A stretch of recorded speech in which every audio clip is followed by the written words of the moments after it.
Welcome to Bodkins Curiosity Shop, where you'll find the unique, the bizarre, and sometimes the haunted. Feel free to look around, peruse the items, and never fear, there's nothing here that bites. Hard anyway. Well, hello there. So delighted to see you've returned to Bodkins Curiosity Shop. I am your shopkeeper, Chris Baker, and today we've got an interesting item. If you come over here, we don't deal very much in garments and clothing, but every once in a while, a rare piece from antiquity will grace our doorstep, and sometimes pieces less known in this realm. And if you'll take a look over here, this is an interesting piece. It is a cap. It's red in color and quite dirty. This cap has seen a lot of use in the wilds. Now, while you may say this cap is quite small, it is probably that of a child who's worn it out playing in the wilderness. You would be quite wrong. For this is a cap of the far derrig, and at the center of today's episode of Bodkins Curiosity Shop. So let's pull out the kinetoscope and take a look at the recently released to Shudder film, Unwelcome. So, Unwelcome is a film that I heard about a while back, but it just kind of fell off my radar. I kind of forgot about it. And then probably in March, I believe, of this year, it had a very, very short release to theaters, maybe a week, maybe two at the most. And then it went direct to video on demand. And even there, I try to check Amazon Prime to see what video on demand is out there. And I don't remember seeing this. I don't know why it didn't come up. It's certainly, as I said, something I forgot about. So I wasn't looking for it in particular, but it was just released to Shudder on the 23rd. So as soon as I saw it come up and I read the premise to it, I thought, okay, I gotta check this out. And it's a really interesting story that delves into a lot of different things as far as influences. And it's about Maya and Jamie. They have a break-in at their apartment, domestic disturbance where somebody's broken in, a home invasion, if you will, in their London home.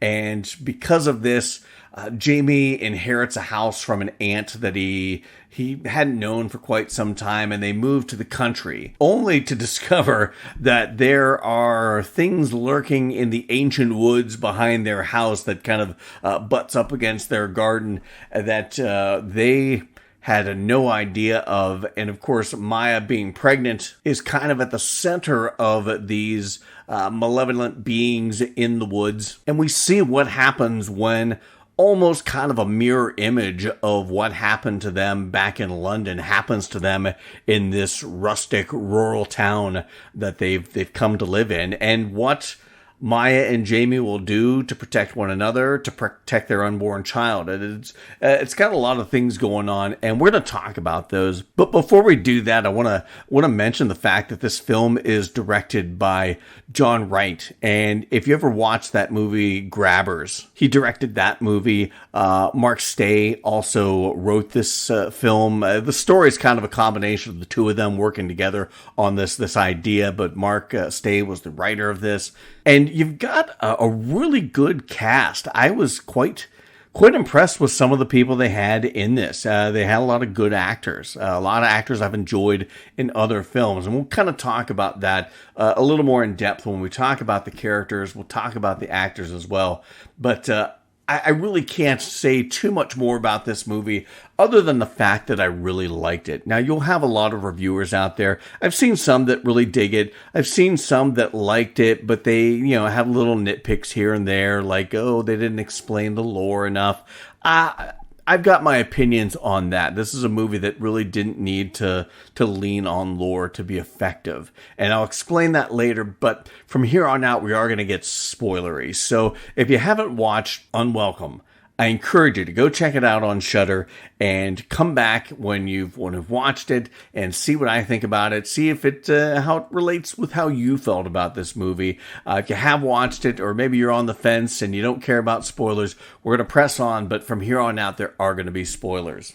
So let's talk about our two main characters right off the bat, Jamie and Maya. Of course, Jamie played by Douglas Booth. Of course, you may know him from movies like Jupiter Ascending, Pride and Prejudice, and Zombies. He played Nikki Sixx in the Motley Crue biopic on Netflix, The Dirt, which I absolutely loved and really enjoyed his portrayal of Nikki Sixx. He plays Jamie, who is a good guy. And we see right off the bat when Jamie and Maya find out that Maya is pregnant, and Jamie goes off to get a bottle of non-alcoholic champagne so they can celebrate. And it kind of spearheads this home invasion that kicks off the beginning of the movie. We see that he's not a tough guy. He's a guy that'll talk tough. And in most cases that usually gets him in trouble. But he's not a tough guy. And he's got a very interesting story that I really don't think they fleshed out enough, because at the beginning, there's a big thing about this home invasion and Jamie having to sit there and watch as he's had his ass kicked, and he's sitting there watching, being held down as a couple of these three thugs attack his wife and kick her and beat her and threaten her with a knife. And it's not until the cops come along and scare them off that they even are alive. And he has to sit there and watch that. And it's funny because Jamie's aunt dies. She's an old woman. She dies, leaves Jamie her estate, and they move off to the rural country. So they move from the violence of London to this rural town that Jamie, he had been there as a child. But it's funny because when we see Jamie at this stage in the game, he's got a boxing, punching bag, and he's listening to podcasts about Krav Maga, and he's trying to toughen up. He's trying to be tougher. He wants to be able to protect his wife, but he's still the same Jamie who is not a tough guy. Leopard can't change his spots, and he's not a tough guy. Even though he'll talk tough, he's just loath to back it up. And that's not to say that's a good thing or a bad thing. It is just how this is.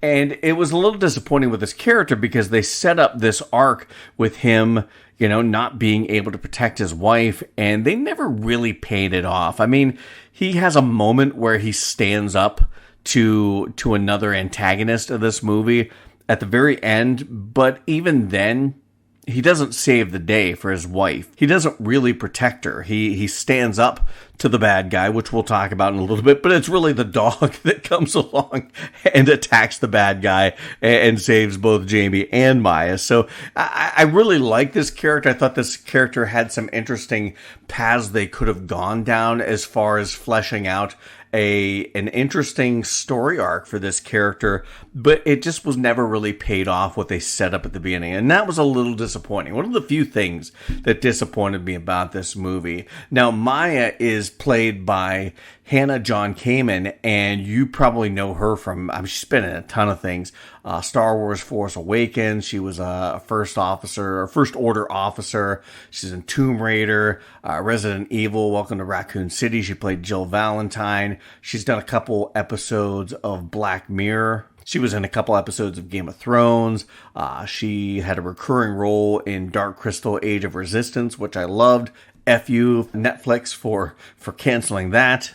But I really like this character because she, again, they're a nice couple. They're a good couple. They love each other. They don't fight a bunch. They have their little tiffs about various things. But they're a good couple and they're good people. And we meet her. She's just finding out she's pregnant.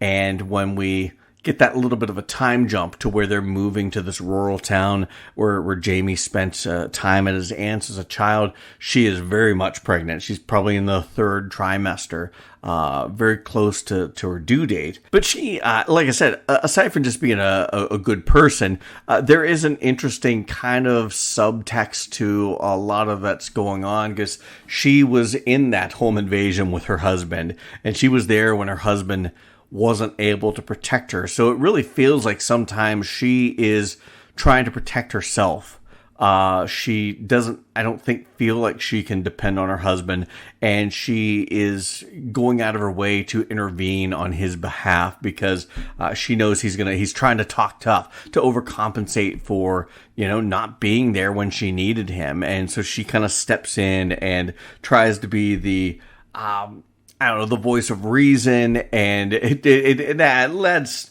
to some of the chaos that ensues later. But again, a very interesting character that has, I want to say, an interesting arc, but I don't even know if it's an arc for this character because she's becoming a mother, but by the end of it, she becomes a mother of a different sort. And I don't know if there's any connective tissue to that. As far as her going from point A to point C, we don't have a B level to this arc. There's no irony from where she started to where she ended up. There's nothing we learn about her character that makes where she started and where she ended up make sense, like that aha moment. Oh, I see why this happened. So that was a little disappointing as well. Now they move to this town and they meet a lot of the townspeople, and some of them seem standoffish at first, but then are very welcoming. The one family that they come across that's going to do some work on their house because this house has holes in the roof and the kitchen needs remodeled. It's quite old. The Whalen family is another group of actors that everybody knows, or at least most of them everybody knows. Of course, Daddy Whalen, played by Colm Meaney. Jesus, he's been in Die Hard 2, Dick Tracy. He was in that Star Trek series, Next Generation. He was kind of the Scotty ripoff. One of my favorite movies, Mystery Alaska. He was in that. Just a fantastic actor. And he plays this character, Daddy Whelan. And it's so funny because, it's funny in a very uncomfortable way because he insists everybody call him Daddy. His kids call him Daddy. He insists that Maya and Jamie call him Daddy. It's very unnerving that he asked them to call him this, but it's more of a dominance thing. He's a very dominant patriarch to this family, and they even mention that he's the one that keeps his rowdy kids under control. And he very much plays this bully type of character that rules and gets his way through force. Some of the other kids in the Whalen family, Killian, played by Chris Wally, not really familiar with his work, but he did a good job. He plays like the typical tough guy, always making lewd comments to women, trying to be a badass. A grade A dickhead. There's the daughter, Aisling, played by Jamie Lee O'Donnell. I'm not really familiar with her, although she did look familiar. My wife recognized her right away from Dairy Girls. And then Owen, played by Christian Nairn. Of course, you know him as Hodor from Game of Thrones. Plays the kind of like the big, lumbering, simple-minded character. Unfortunately, Christian Nairn gets typecast in that a lot, which is a shame because in anything I've seen him, interviews and whatnot, he's a very articulate and lovely man. But even though he's simple-minded, even his father calls him simple-minded, we find out later when the Owen character has a conversation with Maya that he's not as simple-minded as he comes across. And even though he is a big lumbering giant who comes across very soft-spoken, it doesn't mean he's a good person either, because there's that horrible scene where Daddy Whelan has kind of kicked the shit out of Owen and he runs off. Maya chases him down and, of course, has this very touching moment where she sympathizes with him, and he doesn't seem like a bad guy. He does just seem like a misunderstood, gentle giant. But then all of a sudden he starts making advances and forcing himself on her, and you realize, oh my God, he's not a good guy. He's just like the rest of his family. He's fucked up and a horrible person. And I loved how they played this scene out because it pans away up and out, and you don't really see the scene play out until later when you see Maya after it's all been said and done, and you see this look on her face like she has just been through something, and you're like, oh my God, he did it. He forced himself on her, and then you realize that that's not why she has the look on her face. she just ran into the other sort of main character, although it's not one character, it's a group of characters that we're going to talk about, the Farderig, or the Redcaps, as they're colloquially talked about in this, the little people. And I was fascinated by this because if you play D&D, you know what Redcaps are. If you ever played that RPG game online, Neverwinter, you've seen Redcaps, and I liked how D&D's lore and the lore of the Farderig and the lore of the Redcaps all kind of intertwined to make these characters, which I thought were really cool, from the design of these characters to how they pulled it off. But we're going to talk about the Redcaps, the Farderig, the lore of it right off the bat. Of course, Farderig is an Irish mythology. They're kind of akin to leprechauns. Farderig means red man. They're said to wear red coats and a red cap.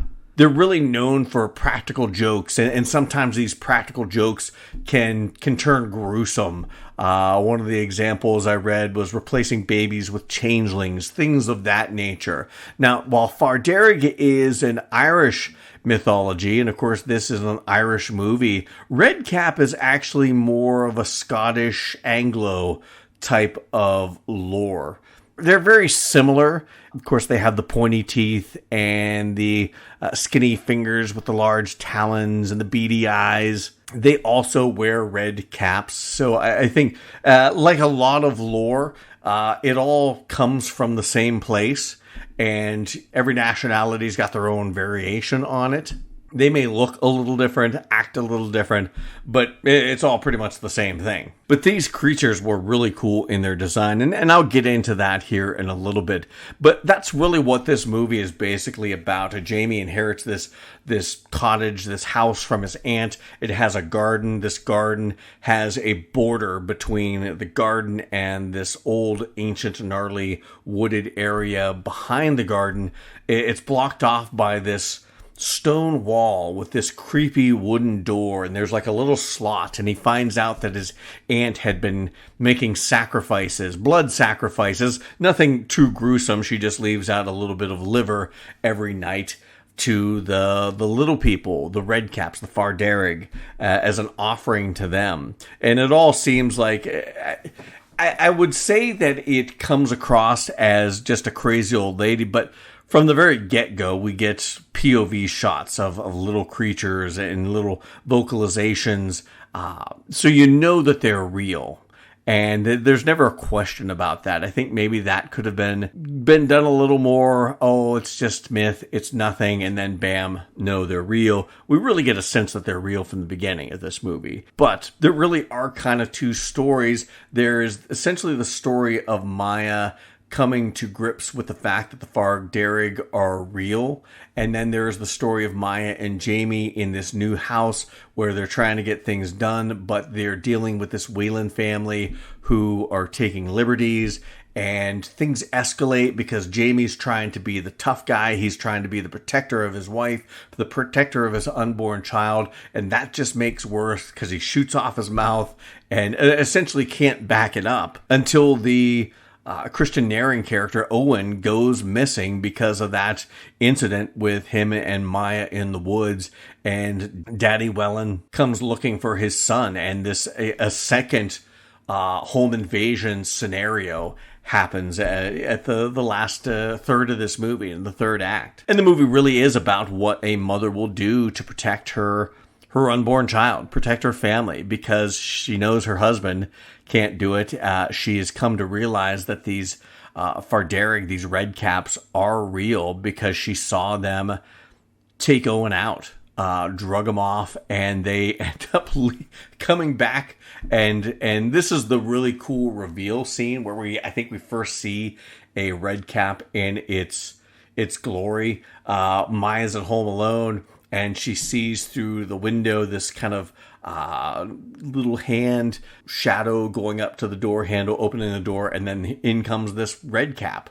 And he's holding a bag, and he gives it to her, and it is Owen's head, to which Daddy will find later and escalate the whole situation. But she eventually makes a deal with the Redcaps, much like Jamie's aunt did years before, because we find out that Jamie's aunt had a daughter, and that daughter ended up going missing. And it turns out that she made a deal with the Redcaps to save her husband, I believe, from an illness by giving up her firstborn. And when all this chaos is going on with the Whelan characters, the Whelan family attacking this house, she runs off to the Redcaps to make a deal with them. We never really actually see the deal going down, whether it's just presumed that it is going to be her child that is taken, or if it is hey, will you please do this for me? I'll do whatever you want, and whatever they want is that they want this child. Which led to the Redcaps storming the house and killing off the Whelan family. Again, we'll get into some of the details and the things I liked about that a little bit later too.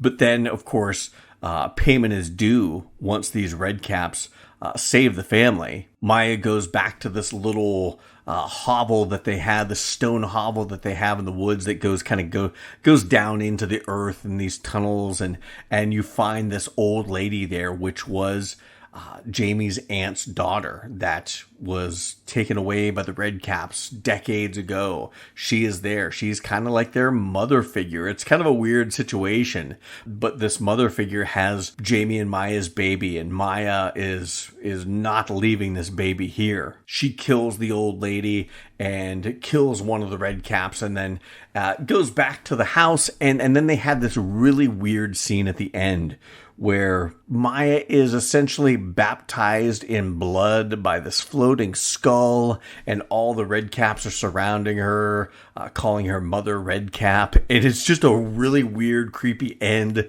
Jamie has this really weird reaction where he screams, but you don't know if it is a scream of terror or a scream of... he almost has a delighted look on his face. I don't know what's going on there. It is a really weird ending, but it's a weird ending to an otherwise enjoyable movie, because there was a lot to like about this movie.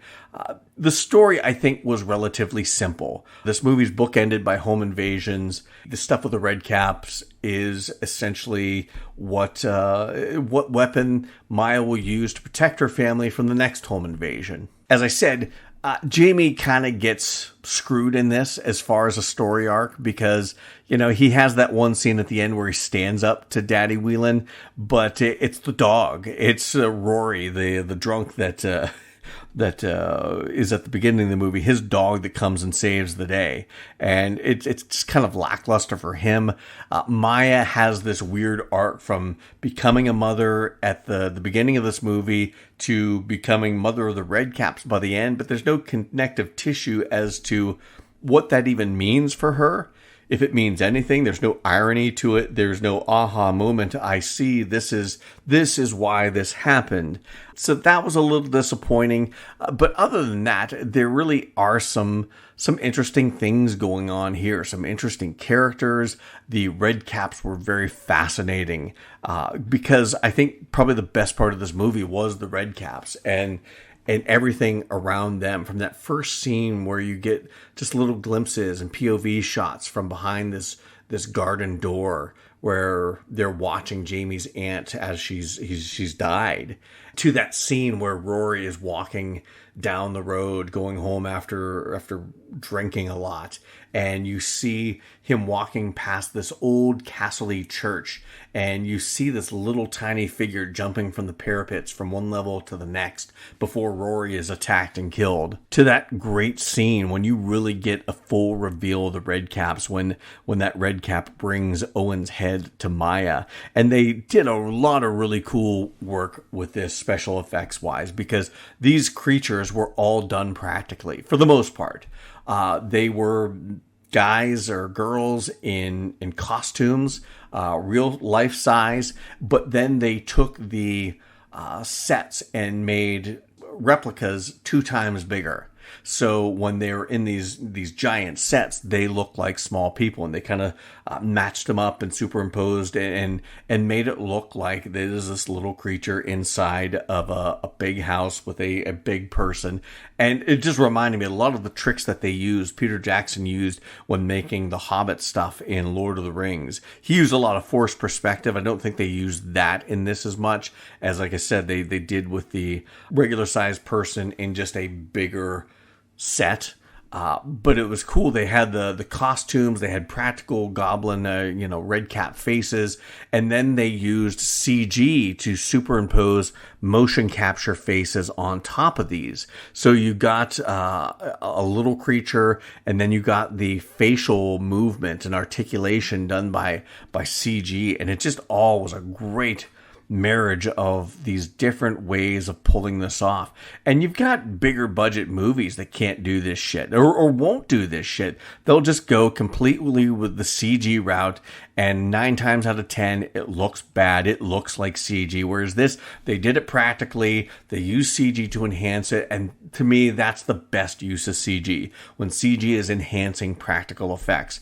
And I thought they did a fantastic job. It really reminded me of that 1973 made-for-TV movie, Don't Be Afraid of the Dark. Not the one that came out in, 2010, 2011 with Katie Holmes. I did like that, but no, this is the 73 made-for-TV movie where they did that. They had people in costumes, and then they had these giant sets, the giant staircase with ball, and they had these actors in costume on this giant staircase, and it looked like they were these little creatures.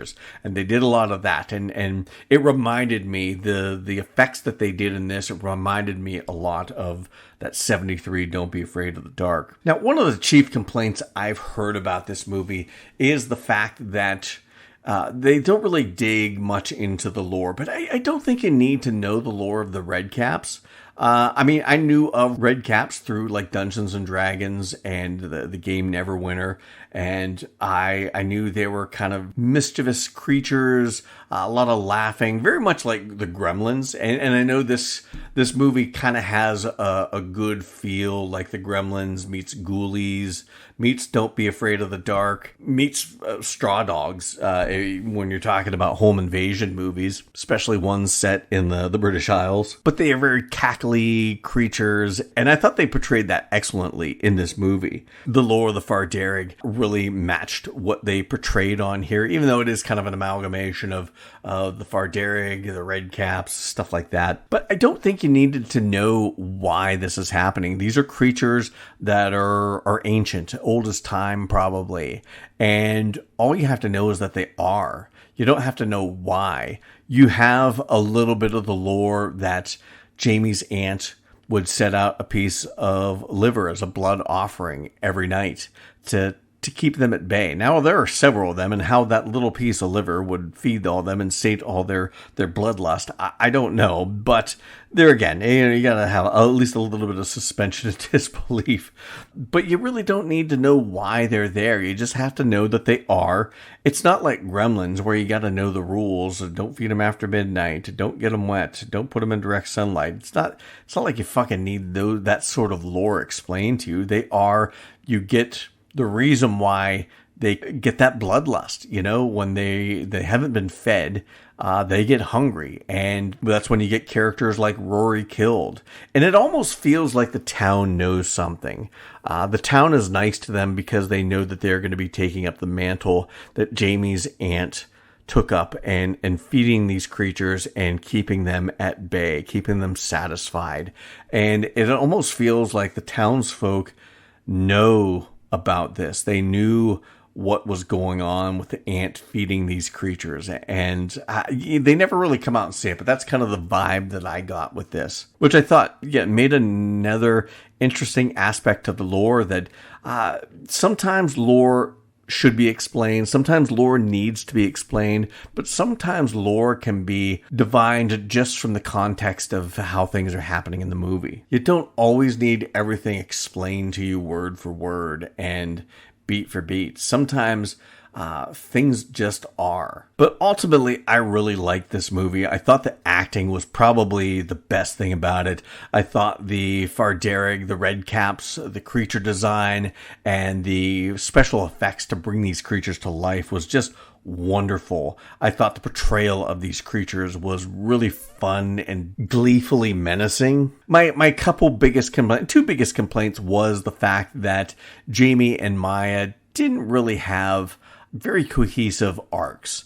They set things up and had a hard time paying it off at the end, succinctly and in a way that made sense, that gave them a journey. And then that really weird ending. That's where I would have liked to have had something explained a little more there.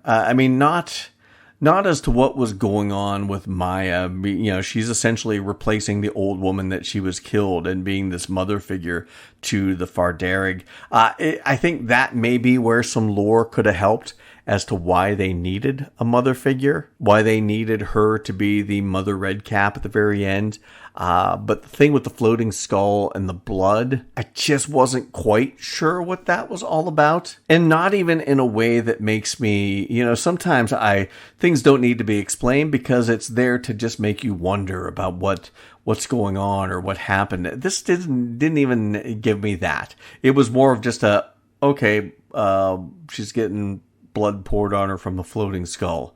Okay, well, next.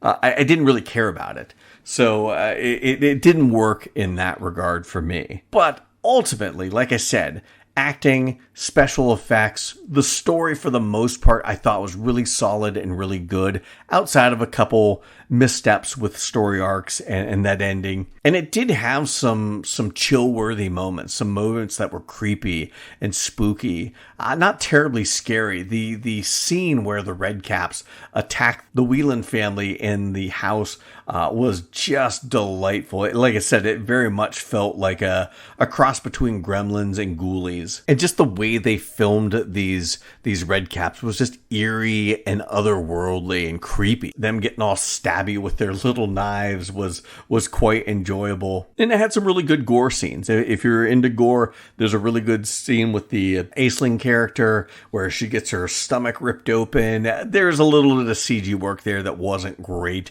the initial stab, but then they did some practical guts and stuff like that, which I thought was really cool. But I really did enjoy. That's where the movie got delightfully wicked, and was why I enjoyed this movie so much, because it was spooky, it had creepy moments, and then when the creatures are introduced, like I said, it just becomes a delightfully wicked movie to watch. So there you have it. Those are my thoughts on the recently released to Shudder movie Unwelcome. It was a welcome watch for me. I was really happy with this. From top to bottom, I thought it was a pretty good movie, if not a really good movie. Like I said, other than a couple story gaffes, I really did enjoy this. And I think, like I said, the cast and the acting and the creatures were two things that made me forget about any problems I had with this movie. They were that enjoyable for me. So I want to thank everyone for checking out my thoughts on Unwelcome. If you haven't watched this movie, go watch it. I think you'll enjoy it. If you like creature features, I think it's a fun watch. If anything, it's a delightful watch, and I mean delightful in the most disgusting and wicked and maniacal way possible. If I could cackle like a red cap, I would cackle after saying that. But I want to thank everyone for listening to my thoughts on Unwelcome. Hopefully you enjoyed it as much as I did. You can check out more what's going on with Odds Bodkins Curiosity Shop. You know the places. Facebook, where we're posting trailers, posting articles, posting my 2 cents, posting other things, celebrity birthdays and holidays and whatnot. You can also find stuff on Instagram, where again we're posting holidays and we're posting my thoughts on various things. Just a couple couple places you can check out what's going on with Odds Bodkins Curiosity Shop as far as the new episodes. And wherever you're checking out this episode, follow it, subscribe to it, like it, whatever you got to do. Whatever the platform you're listening to, Spotify, iTunes, iHeartRadio, whatever you got to do, follow it so you stay on top of all the latest episodes and the new episodes that come out, usually every Monday and Thursday. But like today, we had a yard sale this past weekend, and I had no time to do anything as far as recording. So this is why this is on a Tuesday, but usually Mondays and Thursdays when we drop new episodes, and then sometimes some random curiosities and other things smattered here and there. But stay on top of that by following, subscribing to the podcast, like it, and share it with your friends, and leave a review. 5 stars would be awesome. Whatever review you leave, we do appreciate that. So until next time. Thank you for visiting Odds Bodkins Curiosity Shop. We hope that you found something to your liking and visit the shop again soon. But even though you may come back, you never really get to leave Odds Bodkins Curiosity Shop.